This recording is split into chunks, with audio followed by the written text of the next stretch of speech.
Stofnendur Fortuna Invest, Anna Rudd og Rósa Kristins sem sjáum Fortuna Invest sem samstarfsverkefni hjá ykkur og henni Kristínu Hildar þar sem við fjallum fjármál og peninga og fleira á áhugaverða vegu. Velkomin 24/7. Takk fyrir. Ég ætla bara að hella mér beint í þetta og byrja að henda þessu fram. Botniði þetta, fjárfestingar eru? Fyrir alla. Fyrir alla? Konur og kalla? Já, öll aldri. Öll kyn, öllum aldri. Og hvað og segir mér hans frá því, hvað af hverju á maður að fjárfesta og hvað þetta og af hverju var þetta svona vinsælt og ég veit að spyrja endalast spurningum en ég ætla að byrja að spyrja einast einfaldara. Þig, út af því að nú ég búin að vera að byggja upp minn Instagram fjölda eða bara svona fylgjendahóp í 4-5 ár og ég með svona tæplega 7.600 held ég. Þið komið inn á og nokkrum mánuðum þið komið með hátt upp í 15 ár sem bara frábært en greinilega áhugi fyrir þessari umræðu og þörf fyrir þessari umræðu og þetta tengist líka eitthvað upp á að vexturinn náttúrulega lágur þannig að fólk vil fara að gera eitthvað annað með peninginn sinn en staðinn fyrir að ég sé að tala fjárfestingar og fjármál ætla ég frekar að læra ykkur og af hverju þetta svona, af hverju grípur þetta fólk svona? Sér rosalega marga breytur sem að hafa þarna áhrif og kannski við reynum að koma inn á það flestar en ég hugsa allan að fyrst og fremst áhugin á okkar miðli sé sá að þetta bara nýr raunveruleiki fyrir bara okkur í Íslandi þegar kemur að því ávista fíð okkar. Ég held að við höfum all þrjú minningu á því þegar við vorum að velja einhverja mismunandi sparreikninga þegar við vorum yngri eða jafnvel bara fyrir 2 árum reyna að binda það á einhvern x tíma til að fá hærri vexti og maður fekk bara fína vexti á innlánsreikning í banka sem að telst áhættulaus fjárfesting og svo þetta í þessum blessaði heimsfaraldri sem að vextir taka lækka og skyndilega þá einhvern veginn eru vextir á sparreikningunum bara í kringum 0 og þá þetta ferð að velta fyrir hvað þú getur gert og þegar þú ætlar á annað borð að fara að kynna þér fjárfestingar þá það ekkert endilega nógu auðvelt. Í fyrsta lagi rekur þig á orð sem að þú skilur ekki og það erfitt að fá bara einfalda skýringa á þeim og svo þetta alltaf bara í belg og biðu. Þetta tímafrekt og já, og við sáum alveg áður en við ákvæmum að fara af stað með okkar verkefni að það var enginn einn staður sem við gæst leita til. menn síðasta bók sem hefur verið gefin út eitthvað í tengslu við fjárfestingar sem þá hugsuð eins og okkar sko jafngömmul okkur. Já, held að það sé bara jafngömmul við. Já. Þannig í rauninni þú gast ekki það var ekki neitt staður sem gast leitað í bara og fengið svona heildræna þekkingu á bara hvernig þú átt að bera það að. Og það sem okkur fannst líka kosturinn við miðlinn Instagram sem við náttúrulega byrjuðum á og það var svolítið það að þá svona fræðslan að koma til þín. Bara þú ert á skrólinu eins og svo margir gera okkur einasta degi og þá svolítið alltaf að birtast eitthvað ný hugtök, ný skýring, fréttir af markanum, eitthvað og þá svona teljum við að með því þá sérstu mun líklegri til þess að kveikja á einhverjum ákveðnum fréttum eða einhverjum ákveðnum umfjöllun, kannski líklegri til að fara að ræða þetta við viniðina eða eitthvað slíkt. Þannig að það var þetta svolítið svona orðin hluti af daglegri rútínu og ég held að þetta sé svo ótrúlega stór biti fyrir svo marga að það bara tilhugsunum að setjast niður á Google og eins og Anda segir, rekast strax á okkur hugtök sem að þú verður algjörlega bara skilur ekki að þá einhvern veginn svona þegar þetta jafnt og þétt, þetta tekur tíma og þetta svona byggist upp sko og held ég að þetta sé gríðarlega mikilvægt, þetta sé svona í smáum skömmtum yfir langa tíma. Já, algjörlega, ef ég tala bara fyrir sjálfa mig og þá hefði ég aldrei ég væri aldrei búin að kynna mér fjárfestingar sjálfur án þess að hafa fylgst með ykkar vettvangi og kannski umræðinu samfélaginu og lesi bókina en mér finnst eins og ég er búin að lesa bókina mér finnst hún taka þetta flókna sem fólk kannski á erfitt með að fara að leita sér af og afla sér upplýsingar og setja á mjög einfaldan máta fyrir hinn venjulega leikmann til að öðlast grunnskilning á því hvernig hann getur farið betur með peningarna sína. Það gaman að heyra, það var markmiðið. Já, en ég velti fyrir mig þið talaðum, þeir náttúrulega báðar 28 ára cirka, eða ekki? Já, og að hafa ekki verið til bók í 28 árum fjármál og þú veist, gæti að tengst því sem vorum kannski að ræða aðeins fyrir þáttina, þú veist, það virðist vera pínu svona tabu að ræða peningastundum. Já, Alveg klárlega. Ég kannski rétt kemur innskot að því ég vil ekki að það er til bækur fjármál, en þetta persónulegar fjárfestingar einstaklinga. Bara svona svo ég sé ekki að gera skjóta og það fjölmörgur sem hafa skrifað slíka bækur. En það klárlega bara búið að vera þannig að það mikið bara feimnismál. Já, peninga.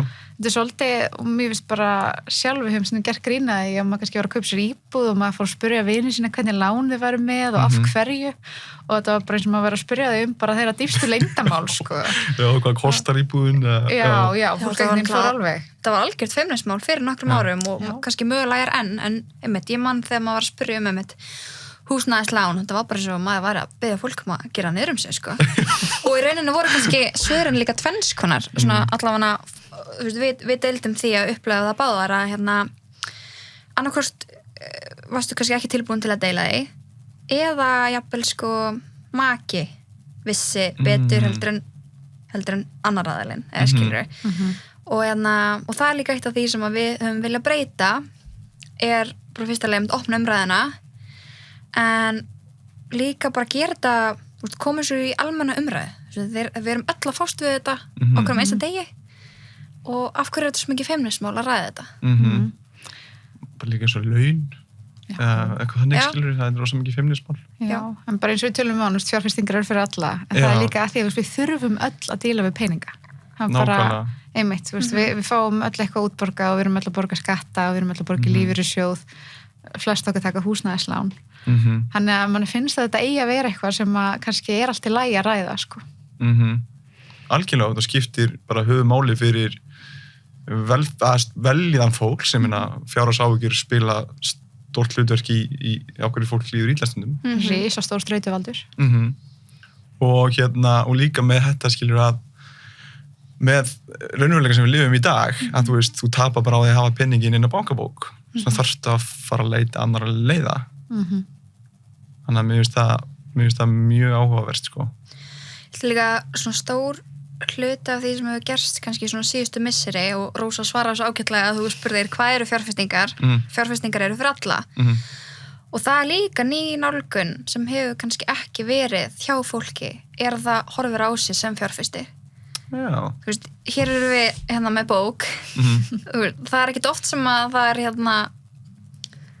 erum ekki staðalímyndin. Nei, þú veist, sem að prýðir forsíðuna og og eins og Rósa hefur sagt sko oft horfur ekki á þessu fjárfestir ljósar 1,60 á hæð skilurðu, af því að okkar ímynd að fjárfesti er því miður kall í jakkafötum skilurðu, bankakall og maður getur bara svo sannreint þá staðalímynd sem við erum í hausnum með að slá þetta inn á Google bara ef þú slærið inn investor eða bankar þá farið kalla í jakkafötum algjörlega og maður kannski heldur að algoritminn sé búin að eitthvað svona reyna að bæta sig sko en það er bara ekki staðan.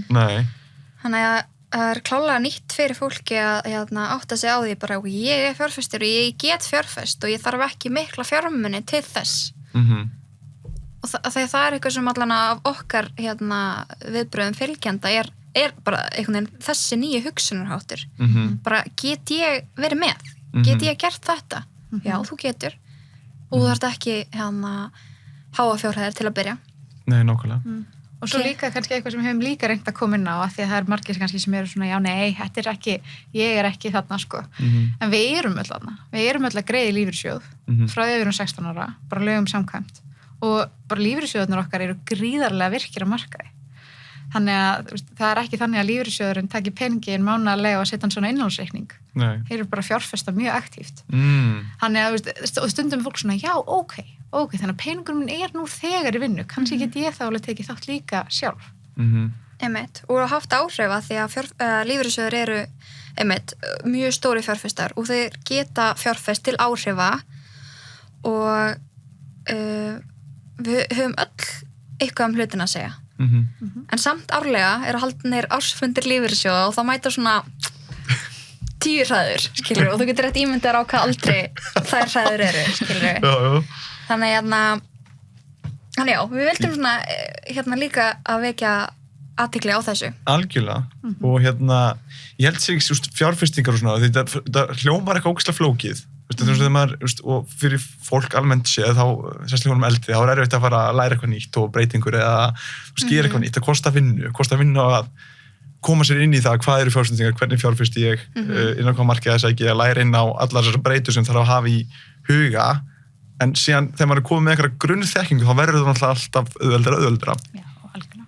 Og það sem því hafi kannski verið að leggja fyrir fólki, það er að bara byrja, þú veist, hver er best að leina að læra að bara byrja. Algjörlega, og bara byrja smátt og leyfa svo þekkingun að vaksa meðfram því sem þú er kannski tilbúin að leggja frekari fjárhæðir í.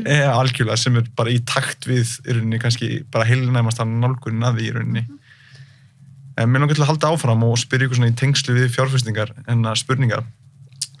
Hvaða bók hefur haft mest áhrif á okkur og hvað lærðu þið af henni? Vá. Þá í sambandi við fjárfestingar, eða bara lífið? Þið bara ráðið. Vá. Þið megið taka bara... Sko, fyrsta sem að kemur upp í huga minn er David Goggins. Já, vá. Það er grjóthart að segja það. Veistu hvað bók það er? Já, Can't Hurt Me. Can't Hurt Me. Ég reyndar ekki, ég enda hefur spjallað hana oft og ég hlusta á David Goggins í podcasti. Þú verður dembaðar í hana, sko. Það ekki? Jú. Hætti maður ekki vorkina sjálfum sig þegar... Jú, þetta er svona, allavega ég er svona hlustað á Audible, en það var einhvern veginn á svona tíma þar sem ég hafði bara rosalega gott að heyra það sem hann hafði að segja. Ég líka. Við lásum hann á svona svipum tíma og það var alveg hrikalegt að vera með okkur á æfingu eitthvað, bara mátti enginn kvarta neitt, sko. Nei, hún var svona, ef maður er rétt gíraður fyrir hana, þá held ég hún getur verið frábær. Svona, en svo hef ég líka alveg heyrst að hún getur farið öfugt í fólk, sko. Já, heldur klálega að fara eftir bara hvar þú ert svolítið staddur þegar þú byrjar að hlusta á hana, sko. Já. Það er alltaf fyrsta nafni sem kemur upp í huga minn, en síðan fyrir mörgum árum þá las ég Munkinn sem að seldi sportbílinn sinn sem að ég þarf klálega að fara að rifja aftur upp, en ég man, hún hafði rosalega mikil áhrif á mig og þú fara okkur nónur út í það eða? Nei, bara, en funduð þið kraft fyrir að lesa Goggins, eða? Já. Þannig að hún náði til ykkar á þeim tíma sem þið hlustaði hana? Já, mjög, og situr ennþá í manni. Já. Og það var ekki það að maður ætlaði að fara að apa eftir honum alla þessa styrlegu hluti sem hann gerði. Nei. Heldur bara hvernig gegnum gangandi bókin fjallar það hvernig hann sigrar á sér hausinn. Já. Sem er bara lykilpunkturinn í þessu öllu, sko. David Goggins, hann tók hann setti heimsmeti uppbyggingum sem manni, hvað var 4500 yfir sólarhringa eitthvað? Það var rosalega margar uppbyggingar og lýsingar að hvernig sko húðin og höndunum hann svo búinn og allt þetta, sko. Já. En þetta var kannski líka bara góð áminning það að það er oftast maður sjálfur og hausinn á manni sem er að halda aftur á manni.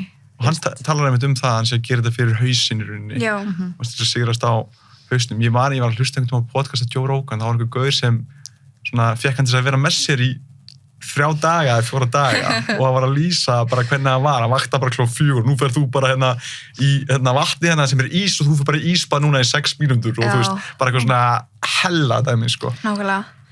En ég mæli með fyrir þá sem hafa áhuga á að skora aðeins að sjálfan sig að hlusta á bókina, því það er alveg skemmtilega að hlusta heldur en að lesa hana, því að í lok hvers kafla þá spyr sá sem að les bókina hann nokkuð spurningar. Já. Þannig að þetta er líka hlaðvarpsþáttur eftir hverjum kafla, þannig að þú farið einhvern veginn meira dýpt í kaflan og oftar en ekki þá spyr hann spurningar sem þú kannski sjálf varst að pæli. Kom það í hlustunarbókinni eða líka bókinni? Nei, bara inn á Audible. Já. Ég hendi eftir honum með því að, þú veist, ég tók sem mín á Storytel og tók það eftir hvert kafla, þá talaði ég bara í rauninni kaflan. Já, mjög skemmtilega nálgun. Þess að búa til smá auka virði fyrir það sem hlusta, sko. Mér finnst það mjög gaman. Já, mér finnst það bara brilljant, sko. Já. En er eitthvað svona fjármála bók sem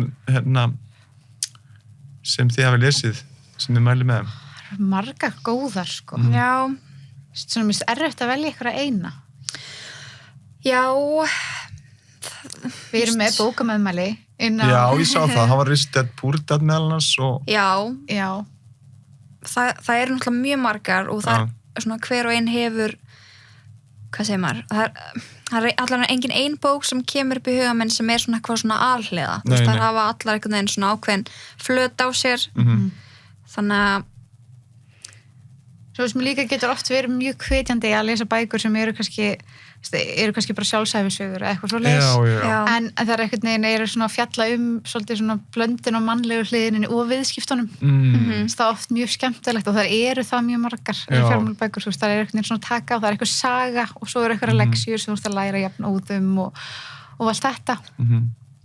Og hvað margir bara svo því að við svo sem fjallaðum líka bara með hvað fólk er gamalt að gera ákveðna hluti og hvað tók mörg ára að byggja upp ákveðin fyrirtæki svo Google og fleira sem ég að hlusta á hana Shootdog og er komið langt með hana. Já, hún er mjög skemmtileg. Hún er frábær. Bara geggjuð og bara hvað hann er bara aðeimiklega trú á sig helt bara alltaf áfram og allt þetta ferðalag sem loksins var síðan að Nike sem er bara eins og það eru í dag Já, maður er líka gert á það, við settum mitt post bara daginn, maður horfir á eitthvað sem hefur náð árangri og maður er ósýrátt eftir svolítið í það, svo heppin. Þetta er bara svo ótrúlega heppin með þetta. En svo er þetta bara margra ára að vinna og ótrúlega mikið af áskorunum og eitthvað sem mistekst og eitthvað, en bara halda sífellt áfram. Og maður sér bara einhvern veginn árangurinn og maður sér ekki allir vinnan á bakvið. Þetta er hrikalega góð punktur. Við sjáum bara þetta, hann hafði snöggt árangur, þú veist, hún tók bara hana eitthvað hálft ár fyrir hana, nei, tók hana alla ævi, Þetta er svo nei, þetta er reyndar ekki svipað dæmi, en það var einhvern veginn sem ég heyrði Picasso, hann var einhvern veginn, þetta er svona lengt, hvað tekur langa tíma að vera góður í einhverju, hann var að skrifa einhvern tímann á bréf, bara einhverja mynd á matslustað og einhver við hliðin og sagði eitthvað, hvað getið þið keypt þessar myndar? Hann sagði, ég man ekki, 15.000 eurur eða eitthvað. Svo dýrt, það tók þið 15 ára að gera myndina. Sagði, nei, það tók mig alla æfa að gera hana. Þú veist, hvað mikið á bakvið það að geta, þú veist, að skapa ákveðna hluti. Og ég meina, Howard Schultz, sem fann upp stofnandi Starbucks, mér minnir að sagan hafi verið svo að tengdapabbas hafi komið á hann og sagði bara, núna er þú bara fara eignast börn og fjölskyldu og nú er þú bara að fara í venjulega vinnu og hann hafi komið bara þvílilt miður sín til konu sinna og kona sagði bara, nei, þú ert að fara að keyra á þetta áfram og þá gerði hann það og stofnaði Starbucks, skilur mig. Það er svo margar svona skemmtilega sögur bak við viðskiptin. Hvað héldu þið einu sinni að væri satt sem eru öðru máli í dag? Er eitthvað sem við ert að aflæra? Það má verið bæði tengslu við fjármál og lífið. Eitt sem kom bara svona strax upp í hausinn á mér, eitthvað sem maður þurfti að aflæra. Það er svolítið það, kannski, fyrir mjög persónulega allavega, að einhvern veginn halda alltaf að ef að þú gerir þitt besta, alltaf að þá taki allir eftir því. Eða skilur þú þurfir aldrei einhvern veginn kannski sækja tækifærin og láta vita af þér. Stendur á ennina þér. Já, nei, þú veist, maður kannski svolítið heldur, þú veist, og maður einhvern veginn hugsar að maður búið yfir eitthvað ákveðna hæfni eða hefur áhuga á eitthvað ákveðnu en svo segir maður engum frá því og maður einhvern veginn er ekki að kannski pikka í fólki sem maður gæti haft áhrif á það og eitthvað svoleiðis. Mér finnst það vera svona það sem ég hef svolítið þurft að aflæra að veist, maður þarf kannski bara að láta vita af sér og aktíft sækjast eftir því sem mann langar til þess að afreka. Í staðinn fyrir að komi til manns þegar maður leikur bara á sig í rauninni. Já, af því að ég held að sé ótrúlega mikið að hæfu fólki út allt sem að einhvern veginn situr og hefur eitthvað draum í maganum en er svo ekki að segja fólki frá því, ekki að deila bara með fólkinu sínu og líka öðrum og þá veit það enginn. Mjög margir sem eru að bíða og sitja heima og skilja ekkert af hverju ekki banka á dyrnar, Já, og ég held að ég hef sjálf verið smá þarna. Já, hefur ekki allir verið þarna. Jú, ég held það. Örugglega. Ég allavega bara hef gert mikið í því fyrir sjálf mig að það er svona bætt mig í þessu að bara ef það er eitthvað sem ég hef áhuga á þá læt ég vita því. Það er mjög góð punktur að sækjast eftir tækifærunum og stökkva á þau og biðjum aðstoða, hjálp eða allt þetta Já, ég held að það svona haldist líka mjög mikið í hendur kannski við ótta við höfnun Ég held að líka, já. Sem við höfum öll, að maður hrættur og maður segir kannski að maður hafa áhuga á okkur eða maður verður til í að prófa eitthvað eða eitthvað hvort sem það er eitthvað starf eða eitthvað ákveð verkefni eða eitthvað og þú kannski ferða ekki strax á mínútunni það er ekki strax bara, já, ok, þú ert frábæri í þetta, gjör svo vel en þú ert samt búin að sá fræginu, og það er þá líka að taka þessari upphælu kannski, gaman að vita því en ekki núna að taka því ekki sem höfnun að taka því þá kannski bara að þetta sé svona skrifa rétt átt. Algjörlega. Við erum nýlega búin að ræða þetta í tengslu við þetta, ætla ég að einmitt láta vita þessu ok, hvað er að verst sem að gerist auðvitað eru við öll hrætt við þessu höfnun en það að þú fáir þessu höfnun lætur þið bara vera á sama stað og varst fyrir, eða skilur þú veist, þú ert ekki verið settur yfir því að hafa ekki farað eftir því sem þið langaði þetta geta átt við mjög margt sko. En bara þessi hræðsla við að vilja ekki fá höfnun eða þetta mun ekki ganga upp, en hvernig veistu það án þess að reyna? Nákvæmlega, veistu það ekki nema að reynir og ég meina, auðvitað, myndu fá einhver nei? Já, það er potið þú veist, og örugglega miklu fyrir nei heldur en já, en þú veist, þessi já munu gefa þetta ekki að ferða og þetta nei verður kannski já seinna og allt þar fram til götunum. Ég meina, sko, Frikki Dór minni mig byrjaði að ringi í útvarpsstöðvar og biðja að spila lagið sitt, skilur mig, og baða að fá að spila á hverfi og svo, einhverstað byrjar fólk líka. Já, maður hefur líka oft bara rithöfunda sem hafa skrifað einhverja bók og hafa fengið 50 nei frá útgefendum, svo einhver einn útgefend sem tekur sénsinn og svo þetta metsöluhöfundar sem eru búin að gefa 20 bækur mörgum árum seinna. J.K. Rowling, hún fekk 12 sinnum nei, 12 sinnum nei, pælið hans í því og hún bara umturnaði bara bóka heiminum og bara mynda heiminum, skilur mig. Þannig að við sjáum hvar hún í dag, sko. Hún með alvöru, hún hélt áfram. En þetta mjög góð punktur. Hvað ráð hafið þið fengið varðandi ykkar sérfræðikunnandu sem það magnaði vel deila með okkur? En það er ömurlegt að þið fyrir að vara okkur við því. Það er góð spurning.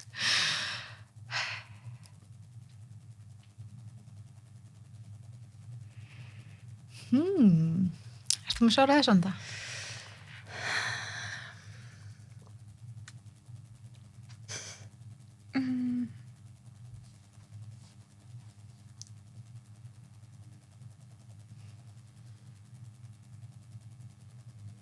Þetta er svona típisk spurning sem að þú kannski veist ekki nákvæmlega svarið en svo í samtölum eða skilur þá fyrir ýmislegt að rifast upp fyrir manni.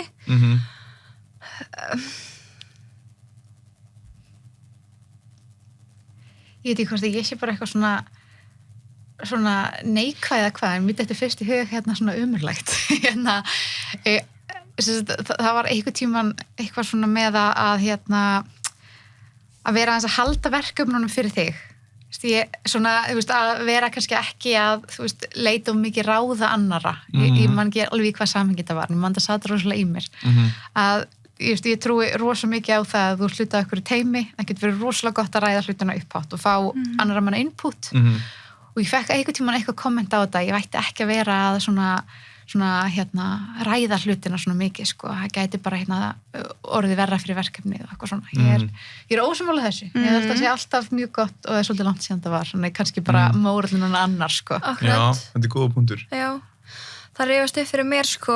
Þetta er örugglega fyrsti vinnudagur minn eftir útskrift. Þegar ég er svona byrja minn svona starfsferil, eða skilur, komið með fyrstu vinnuna og þáverandi yfirmaður minn segir við mig bara eitthvað svona beinskeitt, bara Anita, þú ert að fara að klúðra ykkur en þú veist, þegar þú gerir það þá bara mjög mikilvægt að þú látið mig vita og ég náttúrulega hugsaði frekar þetta bara við hvað á ekki útskýra þetta nánar, skilurðu en svo, þú veist, er þetta svo frábær punktur og þarna var hann búinn að einhvern veginn opna svo mikið á það að það er alveg í lagi að gera mistök og það gera það allir og það er bara óumflýjanlegt að gera það ekki en bara þegar það kemur upp að það sé tekið á því en ekki þú veist, eins og við þekkjum örugglega sumir bara reyna að bjarga einhvern veginn hlutunum og sinna einum máta og þá kannski segjum frá því og svo kannski bara verður eitthvað snjóbolt áhrif og þú veist, in the end verður þetta miklu verra fyrir ekki að koma bara hreint og beint út bara herru, úps, þú veist Já, þetta er líka upp fyrir mér annað sem ég held að þú hefur sagt mér sem að mögulega þessi sami yfirmaður sagði við. Örugglega. Er það ekki? Já, örugglega. Já, að ef þú heyrir einhvern tímann svari þetta hefur alltaf verið gert svona. Já. Láttu mig það vita. Já. Af því það er ekki gilt svar. Nei. Já, þetta var þetta var tvennt sem hann kom inn á. Þetta var hér síðan nefnda. Sem mér finnst rosalega góða punktur og þetta hefur setið í mér, sko, þó ég heyrði þetta í rauninni svona einhverjum annan, sko. Af því það er svo oft, bara býtu, af hverju eru við að taka þessa flóknu leið til að klára þetta? Þetta hefur alltaf verið gert svona. Þú hefur mörgulega öll heyrst þetta einhvern tímann. En það að þetta hefur alltaf verið gert svona þýðir ekki þessi besta leiðin og það megi kannski ekki leyfa hlutunum að framþróa staðins. Nákvæmlega. Þannig að já, mér finnst þetta var mjög Það er frábæra. Fyrsta lagi bara, þú ert að fara að fokka eins upp og gera eitthvað mistök, en bara láttu mig vita þið og við lærum bara þið saman. Og Og það kemur líka bara svona bara þessi hræðsla við að gera mistök sko. Já. Bara hvað við öll búum við hana og það er ekkert svo langt síðan ég kannski í öllum svona einhverjum bókum sem maður les sérstaklega einhverjar ævisögur ég vil fyrst fara í kaflan sko yfir mistökin fyrst frekar en ávinningina því að mistökin eru eitthvað sem maður lærir mest af það er rauninni bara þú veist, það er það sem þarf til að ná þessum árangri, þú veist, þú væri ekki að lesa þessa bók nema að væri þessi mistök en það tengist kannski, ef við tengjum þetta inn á hræðsla með mistök og svona, þá eru tekin úr staðan ákveðin ótt við það að til dæmis að byrja að fjárfesta og mér er svo áhugavert því að rannsóknir sálfræði sýna það að ef fólk getur tapað saman pening eða unnið saman pening þá er miklu meiri hvati og meiri hræðsla á að tapa þessari sömu upphæð og gætir unnið basically og þess vegna er fólk miklu ólíklegt til að taka áhættur þegar það getur tapað pening þegar getur tapað pening og mér finnst það áhugavert hvernig það spilast inn í en síðan bendir því faglega á það að þú ert að tapa pening með að hafa peningin á bókareikningum. Já, það er svona minna áþreifilegt allavega fyrir manni eitthvað neginn. Það er kannski auðveldar að loka augunum fyrir því, sko. Já. Og það sem við meinum með því, ef að fólk áttar sig ekki á hvað við eigum við með því, þá er það svona að raunvirði að peningarnir séu ekki að vaksa, þú veist, verðgildið er ekki að aukast. Bara verðbólgan herri heldur en vextirnir. Já, við finnum öll að verða á kaffibollanum hefur farið hækkandi á milli ára og þannig að þegar maður horfir og tekur tillit til verðbólgunar þá er raunvirði peningana ekki að aukast með því að liggja inn á bankabók sem að bera hann ykkur 0% vexti. eins og nú tókum við á hann líka hvernig peningi geta haft áhrif á áhyggjur og vanlíðan en hafið þið skoðað eitthvað hversu mikið peningi geta stuðlað að hamingju eða veljan? Já sko ég held alveg að við gerum okkur öll grein fyrir að peningar gera okkar ekki hamingjusöm sko. Þeir geta veitt okkur öryggi og mögulega svona aukið lífsgæði en ég held að það þurfi líka alltaf að vera ákveðin sjálfsvinna í okkur sjálfum til þess að við séum hamingjusöm sko. Að þeir geta hjálpa til klárlega. Já, og geta einir og sér, þeir gera ekki mikið einir og sér en þeir geta veitt okkur margt en einmitt það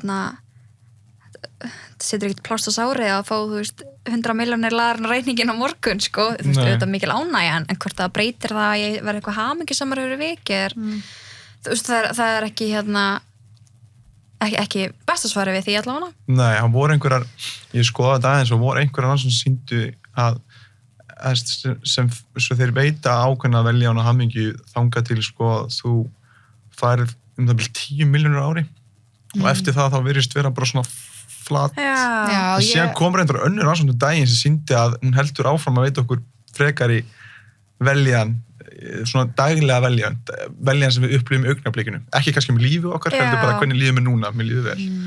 Er ekki einhverja líka rannsóknir sem sýna það, eða einhverja kannski, rannsóknir, þeir sem vinna í lottóinu, hvar eru þeir eftir 10 ár? Nákvæmlega. Þú fara alltaf inn ótrúlega mikið fjármagn í hendunar, svo kanntu kannski ekki fara með það.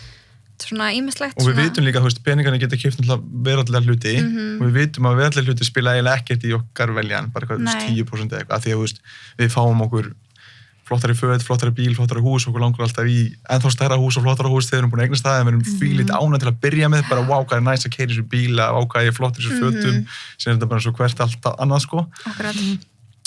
En síðan hefur heyrt líka að ef þú síðan getur þú gefið pening í góðgerðarmál eða þú getur eitt í að hjálpa öðrum með að hafa góða frá lífannar og þá getur þetta veitt þér ánægju ég er búin að skoða þetta rosa flókið en mjög áhugavert að skoða þetta sko. En sálfræðin hann er alltaf vegamest bara í fjárfestingum heilt yfir við svo sem ekki kynnt ég hef engar rannsóknir á bakvið en auðvitað sem maður hefur ekki sá er að fjárfestingar eru 10% þekking og 90% sálfræði eða skilurðu það er svona þessa breytir sem að þarf að hafa í huga bara, ég meina það er ekkert okkur líður ekkert vel ef við sjáum ykkur rauðar tölur og markaðurinn kannski aðeins neður sko.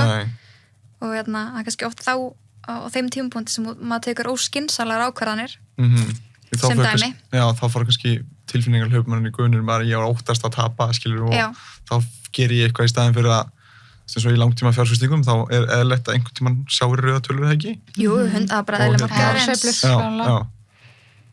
Þannig þetta er sálfræðin á bakvið, þetta er heilmikil. ég held að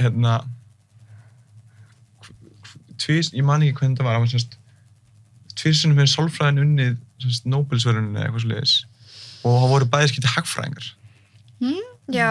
sem er mjög áhugavert. Það er náttúrulega mjög, sko það er mjög fræg bók sem er, ég reyndar man ekki hvort að höfundurinn sé hvaða, Thinking Fast and Slow. Já. Náttúrulega sér kapli bara fjárfestingar þar, sko, sem er mjög Daniel Kahneman, áhugaverður. hann vann einmitt Nóbelsverðunin, Já, er hann, ég man ekki hvort það sé hagfræðingur eða hvað hann er lærður. Nei, það er góð spurning maður. En allavega ég man þegar sú bók kom út, hún vakti mikla athygli, allavega fyrir þennan kapla fjárfestingar. Já, mér varst þetta fjallar þessi tvö kerfi sem við erum með, að hugsa thinking fast and slow, að við erum á einhverju kerfi sem gerur inn allt sem við gerum á þess að við tökum eftir, bara allar venjunar og allt sem við tökum ekki eftir sem við erum að gera, en sem getum við haft eitthvað pínu áhrif, einhver 24% eða eitthvað sem við getum gripið inn í þessu, og gripið inn í hitt kerfið, sem er rökhugsun og pæla og læra nýja hlut og eitthvað svona dæmi að breytast og eitthvað svona. Það er áhverju bók, en mér fannst það svo, ég leiði alltaf eins og ég var að lesa sama kaplan aftur og aftur. Já, einmitt. En hún var áhugaverð. Já, hún er áhugaverð. Jæja, hver er uppáhalds tilvíðunum ykkar og af hverju? Good. Það er nóga tilvíðunum á Instagraminu. Já, við höfum alveg verið duglegar að byrta það hérna. Já, það er alveg svona kvartningið líka. Já. Þetta er motivational. Já, það hefur verið markmiðið með því. Já. Það kemur alltaf saman upp í hausinu á mér, en hún kannski tengist ekkit endilega fjármálum. Ok. En það er enginn veit neitt og allir eru bara að gera sitt besta. Já, það er svolítið satt. Mér finnst það bara svona í erfiðum aðstæðum eða þú veist, eitthvað krefjandi aðstæðum eða eitthvað svona, að hugsa bara það að það er allir að gera sitt besta. Það getur bara komið manni rosalega langt, sko. Og við erum öll bara mannleg og við erum öll bara að berast í gegnum daginn og það allt, sko. Já. Og þeir eru kannski uppáhalds tilvíðunum okkar, og líka tilvitnanir í bókinni, sko. Já.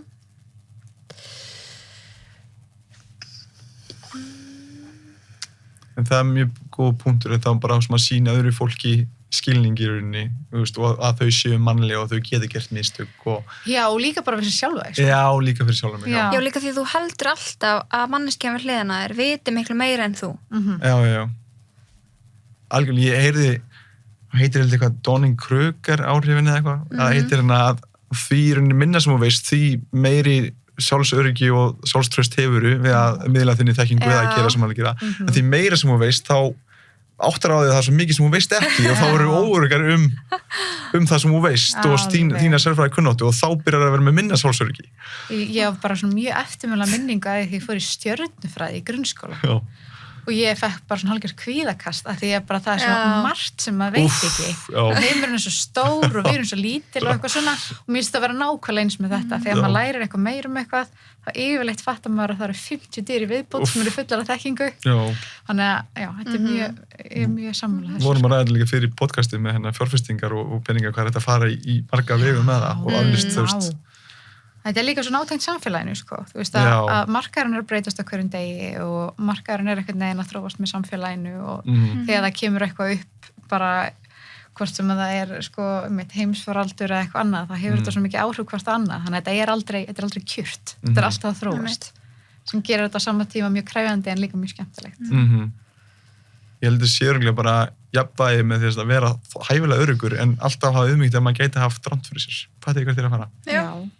100%. Ekki að vera annarkvort eða, sko, því að þú veist, það meikar náttúrulega ekkert sens að því meiri þekkingu sem hefur að því óöruggari verður, en það meikar líka ekkert sens að því óöruggari sem þú ert, eða því minna sem þú veist um eitthvað, það því öruggari ertu í því efni. Þannig að þetta sé einhver gamla góð jafnvægi hann á milli. Já. Mér varst byrjiði bara til bókinni góð til dæmis. Já. Byrjaðu að byrja? Byrjaðu að byrja. Já. Því að þetta er svo, eins og kom inn á þann, þú veist, það er ekki hægt að verða einhver meistar í fjárfestingum á þess að byrja. Já. Það er svolítið forsendan. Já, það er bara, við þekkjum öll þetta snerta á ansi mörgu, bara þessi snjópalt áhrif að verða, bara leið og byrjar að veita einhver ákveðnu athygli. eins og sagt hana, það sem þú veitir athygli það vex og dafnar, sko. Kinguðinni. Kinguðinni. Já. Þannig að já, það er klárlega lykillinn, sko. Og bara þessi áhugi sem að þá vonandi eykst. Eins og bara í tengslu við fjárfestingar að fólk einmitt ætli sér ekki of mikið á skömmum tíma, þú veist, frekar að bara byggja þetta upp til langstíma og hugsa til, þú veist, þetta sé vegferð frekar en eitthvað sem er svona skammvinnt. Ég held að séu alltaf margir sem að já, ráðast út í eitthvað og brenna sig og svo vilja aldrei snerta á hlutunum aftur, sko. Já, ekki bara við Íslendingar í hnótskun kannski. Það er allan sögurnar sem við heyrum kannski mest af. Já, það. Nei, ég tala bara þessi hræðsla við fjárfestingar af því að þú heyrir að þessi hafa nú tapað til þessu og og svo kannski rýnur hans meir í það og þá já. Og hversu margir hafa, byrjað að fjárfesta, ekki tapað því eftir mig, en já, algjörlega. Já, og svo við líka alltaf reynd að tala svolítið þetta sé að því að það er eitt að byrja, það er eitt að taka skrifið, það er að stofna vörslureikningin, kynna sér markaðinn og fjárfestingakostina og svo kannski kaupa í einum sjóði eða eitt verðbréf eitthvað svoleiðis. En svo við líka reynd að leggja áherslu á að svo er þetta líka vegferð. Þú veist, það bara að svona áframhaldandi, halda áfram að kynna þér, að fylgjast með, að læra fjárfestingunni þinni, að vera að lesa bækur og allt þetta. En einmitt, ekki reyna að gera allt í einu ekki hægt að gera allt annað og vera bara þarna, en heldur að leiðu sér svolítið að mjalla og svona verða bara að rútínu svolítið. Ég held að sé svona tilhneiging okkar til þess að bara ætla að sigra heiminn og það er bara mjög snöggt, sko. Helst bara viku 2. Eins og gerist oft í janúar hjá fólki á svona, ætla að taka heilsun alls staðar í gegn. Já, akkurat. Síðan eftir 3 vikur þá er einhvern veginn komin í sama farið, sko. Já, ég held að sé líka svolítið eins með, sko, bara, þú veist, það hafa í sinni fjármál og leggja fyrir og svoleiðis, það sé bara mjög svipað og fara í átak með mataræði. Vá, já, sammálaðir. Ef þú ætlar að reyna að gera allt í einu, neita þér allt og einhvern veginn rétt eins og þú ætlar að hætta að borða sykur, hveiti og mjólkurvörur á sama tíma, það ertu rosalega líklegur til þess að gefast upp. Á meðan ef maður kannski setur sér bara raunhæf markmið sem þú getur staðið við í hver einustu viku eða hver einustu mánuði, þá ertu mun líklega til að ná árangri til lengri tíma. Sem tengist kannski í þessari reglu sem við talum mikið 50, 30, 20, eða ekki? Jú. Hún er í stuttumáli. Hún er rauninni sem sagt svona ákveðin svona sparnaðarregla, þar sem að þú hugsa þetta sérst í hlutföllum. Þannig að þú tekur bara tekjurnar þínar eftir að þú skoðum borga skatt og allt það, sem bara það sem þú fær útborgað og skiptir því niður í þá sem sagt 50% sem er þá hugsað sem föst útgjöld, sem er þá, þú veist, húsnæðiskostnaður, fasteignagjöld, leikskólagjöld og allt þetta sem bara þarft að borga hver minnsta mánuði, tryggingar. Ég glem ykkur stóru. Við höfum tekið tillit til að þú veist bara nauðsynlegur matur. Já. Bara svona nauðsynja vörur algjörar. Já. Og svo 30% sem er svona flokkað sem skemmtun, en það er þá, þú veist, í rauninni bara svona viðbótar, skulum við segja, föt og skór og að fara í bíó eða hitta vini eða fara út að borða, alls konar svona, og svo 20% í sparnað. Og þetta er auðvitað sem að gott við þessa reglu er að það er hægt að skala hana. Já. Þú veist, sumir geta kannski, og svo stór hluti af henni líka ná yfirsýni við fjármálin. Þannig að þú veist, ef þú bara horfir á þetta, ferði yfir neysluna innan nokkra mánuði aftur í tíman, þá kannski sérðu svolítið svona ok, svona lítur þetta út sem mér. Mögulega getur þú gert eitthvað til þess að breyta hlutföllunum, skilur við fara yfir hvort þú sérst kannski áskrift að eitthvað sem þú ert ekki að nota, hvort þú sérst kannski með 2 líkamsræktakort á mismunandi staði og þú ert ekki búin að fara á 1 staðinn í 12 mánuði, þá kannski eftir að skoða að segja því upp, bara eitthvað svona litlu hlutir. Kannski hægt að skipta tryggingafélag og spara tryggingar eða endurfjármagna húsnæðislán, alls konar. Eða hægt að borga 2 sinnum fyrir Netflix. Eins og sumir gera. Og bara svona þessi litlu hlutir. En svo getur þú skala regluna til. Af því að kannski hjá sumum þá er fastu kostnaður bara 70%. Og þá kannski er möguleiki að hafa þá kannski 20% innan viðbótarkostnað og svo 10% í sparnað. Og svo kannski eftir árið eitthvað getur þú endurskoða þetta. En nokkuð finnst það svona kosturinn við regluna. Og svo eru kannski einhverjir sem getur lagt meira fyrir, en þetta sé bara eitthvað sem er svolítið svona föst fjárhæð og þetta sé bara rútína. Og svona spila langtíma leikinn. Að þetta sé eitthvað sem er raunhæft, skilur mig, og ekki eitthvað sem þú ert að fara að skera bara á viku 2, sko. Og líka bara þessi yfirsýn, því að ég get ímynda mér, bara þið fundið að eigin raun, þetta er bara svo sko einhvern að blaða í skóla, skilur, þetta er alveg opna heimbanga sinn og fara yfir kannski síðustu yfirleitt, þetta getur alveg, fara kannski alveg magaverk. Já. Það getur verið stressandi óþægilegt. fyrir marga. Já. En svo kannski líka, allan ég man þegar ég gerði þetta á sínum tíma, þá bæði auðvitað fær maður eitthvað samvinskupið yfir, þú veist, eðslið þarna, en svo líka fannst mér að hvatning þegar ég áttaði mig á því að ég væri kannski ekki eyða jafn miklu í bensín og ég held, eða þú veist, það voru svona einstakir leiðir sem ég svona, herðu, já, ok, ég er kannski ekki alveg út að aka þarna, skilur. Þannig að þetta var svona beggjabland, en þetta, fyrir marga getur þetta verið alveg krefendi, en nauðsynlegt skref að taka bara upp að fá yfirsýn yfir stöðuna. Það alltaf bara holdt að rétt eins og þú átt að líti yfir kannski markmiðið þín sem á bara tengjast til þess líka bara peningum og vilt það, en það bara svo holdt fyrir því að það alltaf of mikið í einhverju rugli og þú ert ekki með yfirsýn yfir fjármálin. Fjármálin spilar stórt hlutverk í okkar lífi og þess vegna gott að vera meðvitaður það með að líta reglulega yfir á hverju einstamáni í hvað þú ert að fá og í hvað útgjöldin að fara og svo framvegis og hvað getur þú spara og svo framvegis. Ég held að sé bara holdt fyrir heilbrigði einstaklinga. Ég held að sé bara of mikill rugglingur og ert bara ekki meðvitaður þetta, skilur mig, og þú gæti verið að eyða eitthvað of miklu í eitthvað eða þú gæti verið að hampa þess alveg meira fyrir að spara miklu meira, þú veist, það alls konar. Ég held að sé bara í grunninn, ég hef fundið það sjálfur þegar ég veist, ég hef ekkert alltaf farið í fjármálin mín, en þú veist, þegar ég byrjaði að gera það, þá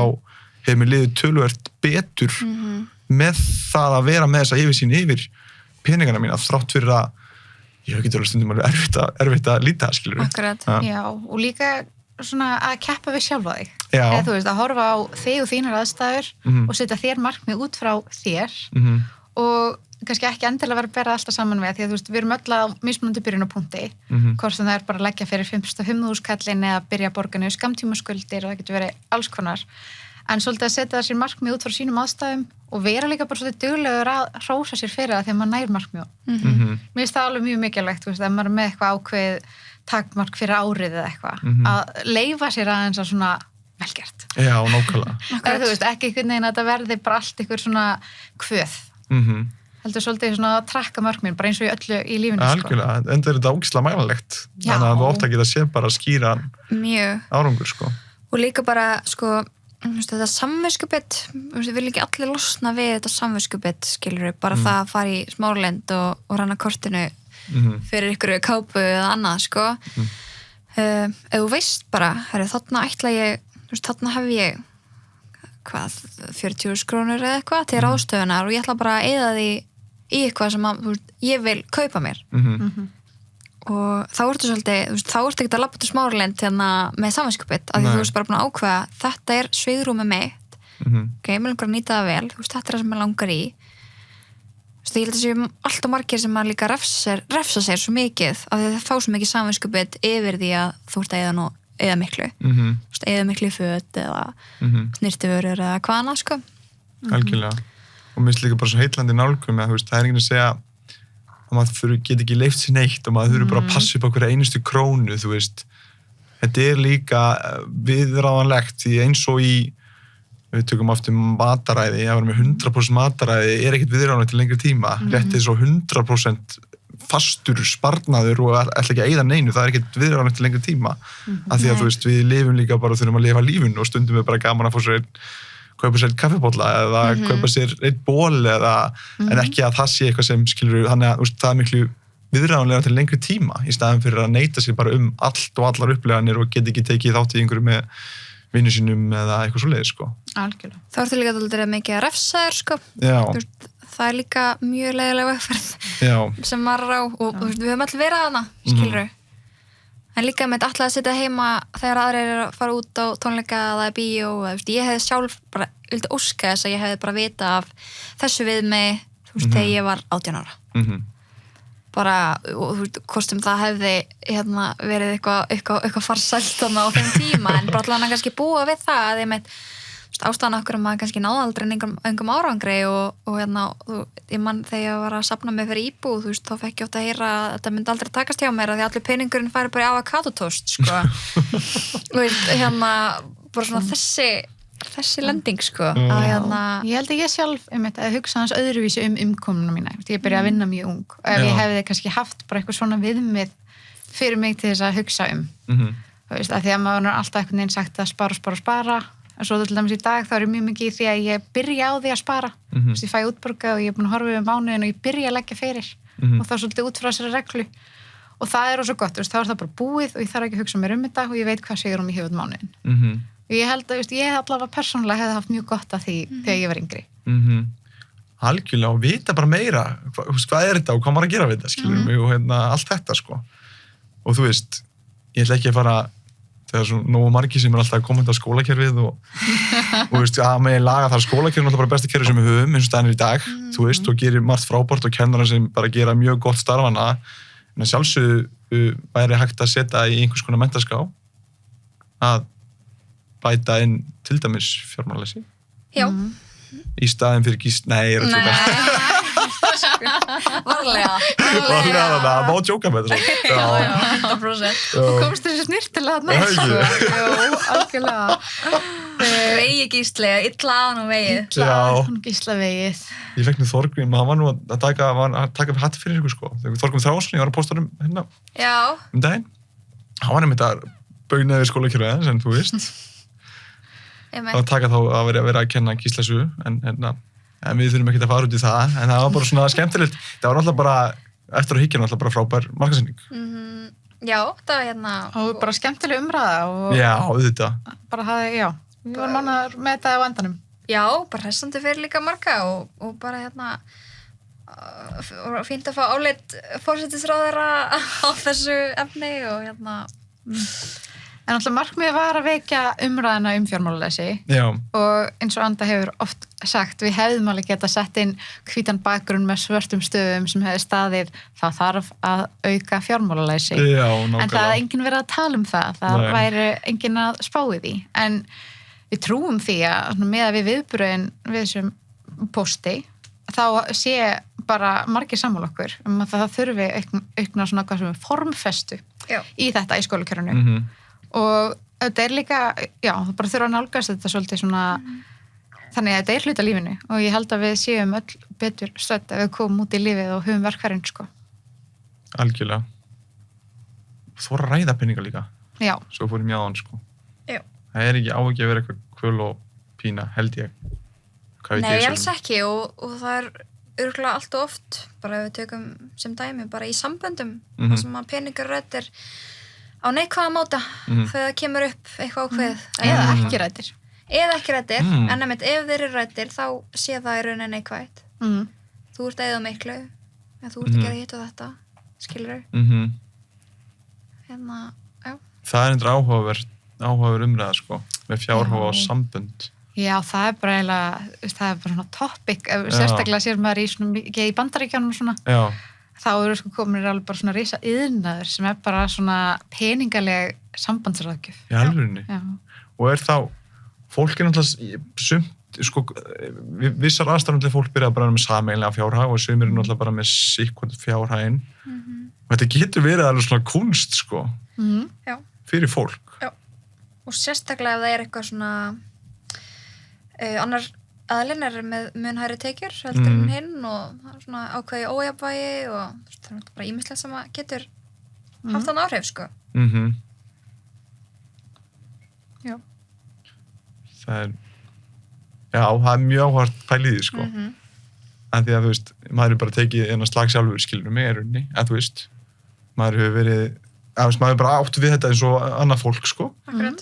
Bara hver á að borga hvað og hvernig er þetta og það skipt 50-50 á að skipt meira því að einhverju fær meira borgað og hvernig er þetta og ég held að líka punkturinn er, þú veist, er ekki spurning að ræða þetta og reyna að komast á einhvern grundvelli því þetta er ekki rætt, er þetta ekki þá bara alltaf að stuða aðeilina, fattar það hvert ég er að fara? Já, og eins og Andi segir líka, sko, ef þetta er alltaf bara neikvætt topic í staðan fyrir kannski að nú hljóma kannski eitthvað ótrúlega óspennandi manneskja, en að setja sér sameiginleg fjárhagsleg markmið með makanum sínum getur bara verið mjög skemmtilegt og að þetta sé eitthvað sem er kannski líka bara rætt á uppbyggilegan máta að það sé ekki eitthvað sem er alltaf bara eitthvað svona kvart og kemur frá neikvæðum stað, sko. Já, okkur þú að kaupa þessum skó eða þarf þú að þessu að halda eða... Erst þú mikið á barnum? En ég held sem það er ógeðslega gaman þegar maður safna upp í íbúð saman. Það er bara ógeðslega skemmtilegt. Akkurat.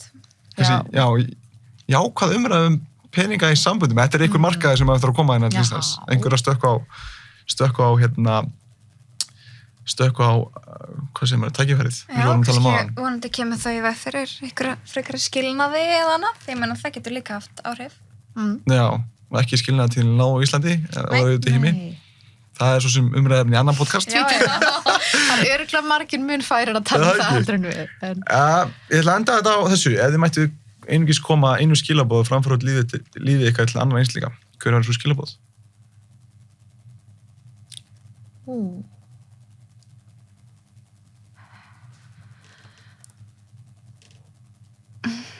Sko,